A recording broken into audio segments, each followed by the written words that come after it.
Hola, ¿qué tal están? Metafísicas materialistas. Realmente el materialismo trata de explicar los fenómenos de la naturaleza basándose única y exclusivamente en las leyes físicas. En este sentido se opone claramente al espiritualismo, al idealismo, al racionalismo. Por ejemplo, podemos pensar en el idealismo platónico, que es lo contrario del materialismo. O podemos pensar en el pitagorismo, que también es otra filosofía idealista espiritualista, o en la filosofía parmenidia, que también es espiritualista, etcétera, etcétera. En este sentido, podemos señalar que pues, lo único seguro y garantizado es aquello de lo que tenemos experiencia.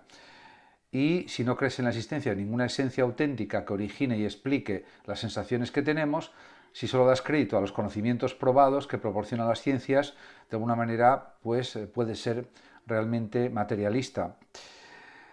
Además, también es verdad que el cerebro capta percepciones, sensaciones. En definitiva, las percepciones dan significado a las sensaciones, es lo que se denomina también procesos sensoperceptivos. Y si estamos de acuerdo con la idea de que no hay nada más, sino, por ejemplo, en relación con la naturaleza, solo ciclos vitales, en los que unos nacen gracias a que otros mueren en un perfecto equilibrio, del que tan solo somos piezas en cierta medida insignificantes, si no se cree en la existencia de un ser superior que sea la causa y la explicación de todo lo que nos rodea, de su belleza, de su orden y armonía, entonces se puede decir que pues estamos reafirmando lo que es el materialismo a nivel filosófico. En este sentido, bajo la etiqueta de materialismo o de metafísicas o filosofías materialistas, se agrupan las teorías de todos aquellos filósofos que niegan la existencia de realidades de tipo espiritual y por tanto reducen o identifican todo lo que hay a realidad material o sensorial. En este aspecto, en un sentido amplio, son metafísicas materialistas todas aquellas que solo admiten la existencia real de la naturaleza o, como diría también Descartes, de la sustancia extensa y que, en consecuencia, niegan la existencia de Dios e identifican la mente con el cuerpo o con el cerebro. Por otra parte, también es verdad que a lo largo de la historia de la filosofía ha habido distintos planteamientos materialistas por parte de los filósofos. Por ejemplo, podemos pensar en el atomismo clásico de Demócrito de Abdera, que murió en el 370 a.C., y también de Leucipo. En ese sentido, Demócrito de Abdera tuvo, como sus contemporáneos, un interés claramente cosmológico por explicar el origen y constitución de la naturaleza, y desde la perspectiva moderna sus teorías atomistas resultan visionarias de alguna manera, puesto que consiguió intuir la constitución atómica de la realidad, sin poseer el equipamiento teórico y técnico necesario. En este aspecto, el atomismo clásico, podemos decir que para estos precursores de la moderna teoría atómica,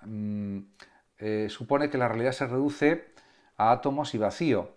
Los átomos son partículas mínimas, tan pequeñas que resultan imperceptibles a simple vista, pero que componen todo lo real y tienen las siguientes características. Son indivisibles, homogéneas e inmutables. Todos los átomos son, por tanto, esencialmente iguales y solo difieren en la figura, el tamaño y la posición. Todo lo que existe, por tanto, desde el atomismo, todos los seres que podemos percibir, árboles, casas, personas, etcétera,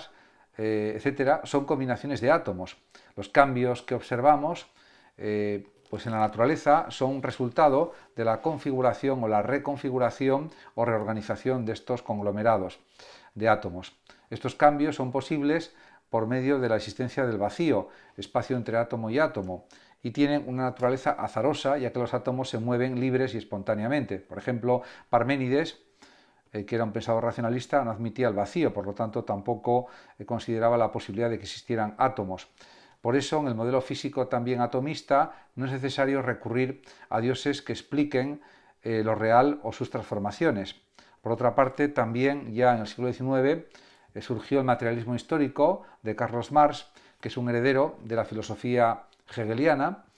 que concibe el desarrollo histórico como un proceso dialéctico. Marx considera que la historia y todo proceso humano o natural tiene causas materiales, sin ninguna duda. Según Marx, la superación de las oposiciones y contradicciones inherentes a todo sistema de producción constituye el motor real de la historia, la causa de su avance y transformación, porque la materia determina las formas de conciencia y no es al revés, como decían los idealistas, como Fichte o Schelling, etcétera, que consideraban que la mente determina la realidad material.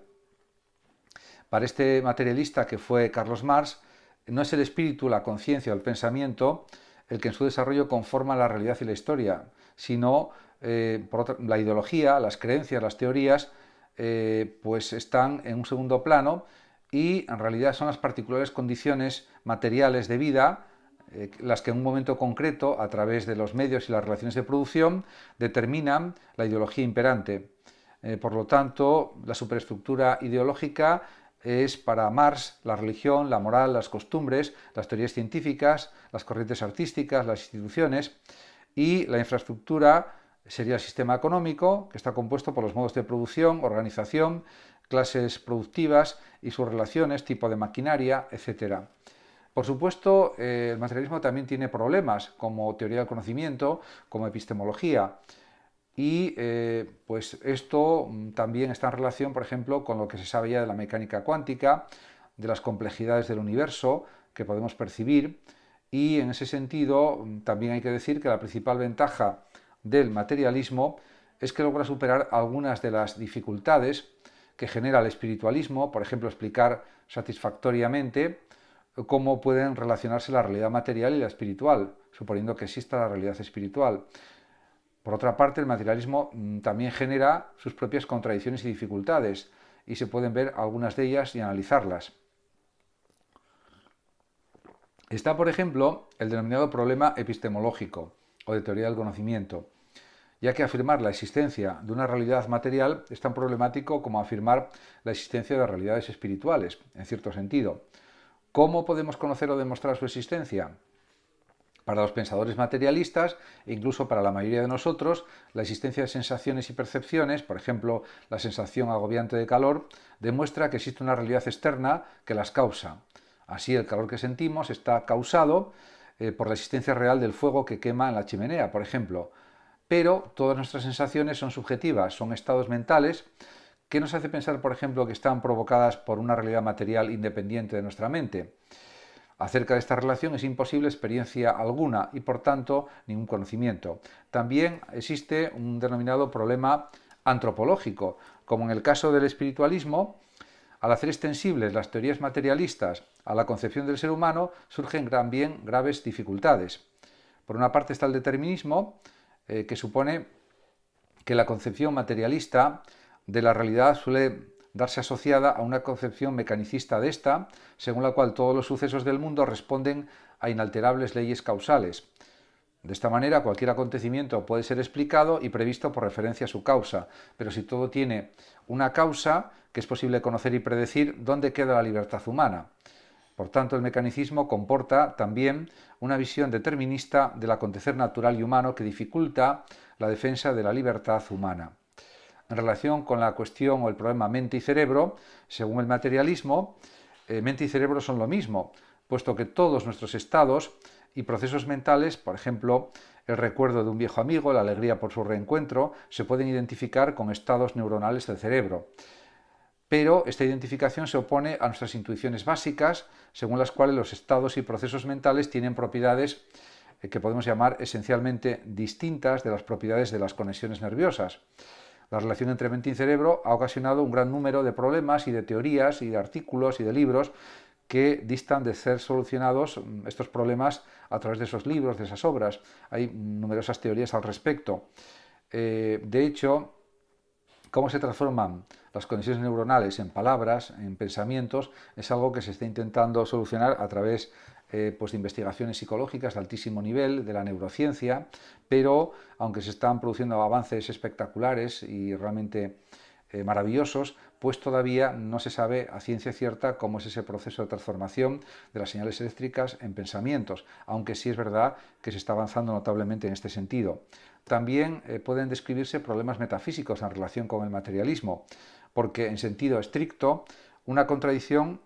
pues es hablar de metafísicas materialistas, puesto que hemos definido la metafísica como el estudio de la realidad que está más allá de la realidad física o material. y también se ha constatado que el materialismo niega la existencia de este tipo de realidad. En este sentido, podemos decir, como decía también José Luis Pinillos, en La mente humana, que un cerebro es necesario para que haya conciencia. Sin cerebro no hay conciencia, efectivamente, porque la conciencia es una función cerebral que depende del propio órgano y es capaz de plantearse como algo necesario, el cerebro, e indispensable para que haya pensamiento. Esa es la realidad. Los procesos mentales superiores provienen de la masa cerebral, del encéfalo, en definitiva, de la corteza cerebral y también de los 100.000 millones de neuronas aproximadamente que tiene el cerebro de una persona. En ese sentido, pues independientemente de los procesos subjetivos que suceden en la mente, producidos por el cerebro, y que eso supone pues, una cierta subjetividad mental, también hay procesos objetivos mentales que se pueden medir o cuantificar con las ondas cerebrales y con otros dispositivos también para saber cómo está funcionando el cerebro en tiempo real, por ejemplo. Eso pues, se está consiguiendo con nuevos procedimientos de investigación neuronal. Y bueno, a través de TACS, de PET y de otros sistemas, diríamos, muy avanzados, se puede conseguir ver cómo funciona el cerebro y analizar su funcionamiento también. Por otra parte, también es verdad que la metafísica pues se opone al materialismo en ese sentido, porque la metafísica se puede entender en un sentido general como filosofía, pero en un sentido más específico también como pues, una parte de la filosofía que se dedica a analizar, a repensar las grandes preguntas que todos nos hacemos acerca de la vida, de la muerte, de la libertad, de la justicia, del bien, del mal, de la verdad, de la falsedad, etc. En ese sentido, podemos decir que puede haber una metafísica del conocimiento también, de una manera más bien idealista o fenomenológica, pero realmente las críticas que ha recibido la metafísica, muchas se basan en la falta de acuerdo de los filósofos y se considera que pues, la metafísica es un saber de tipo más bien residual, cuando realmente no lo es, porque por ejemplo en la filosofía de Zubiri pues, hay una metafísica de la realidad, hay un realismo metafísico que intenta analizar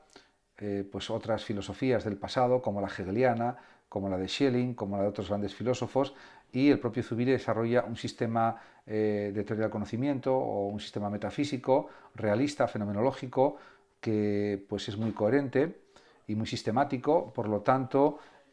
todos los problemas metafísicos son problemas en realidad filosóficos que interesan a todos, porque la metafísica también se ocupa de cuestiones antropológicas, de cuestiones relativas a teoría del conocimiento, de cuestiones relativas también a aspectos éticos o antropológicos en general, y por tanto también la filosofía del arte puede ser objeto de análisis metafísicos, etc. También, por supuesto, la metafísica da mucha importancia al análisis lingüístico, a lo que podemos llamar la filosofía del lenguaje también, y pues en ese sentido, aunque es verdad que Carnap y otros dicen que la metafísica son pseudoproposiciones o proposiciones carentes de significado, en realidad pues yo considero que no es así, porque sí tiene significado, porque se pueden entender las nociones metafísicas como análisis filosóficos en toda regla, con un rigor, con una precisión conceptual similar a las distintas corrientes filosóficas. Por lo tanto, sí existe una cierta vigencia de la metafísica, sobre todo si pensamos en filósofos de la talla de Xavier Zubiri y de otros similares. Por ejemplo, podemos hablar de Ortega y Gasset, podemos hablar también de Millán Puelles, por ejemplo, que dejó una gran obra metafísica o filosófica,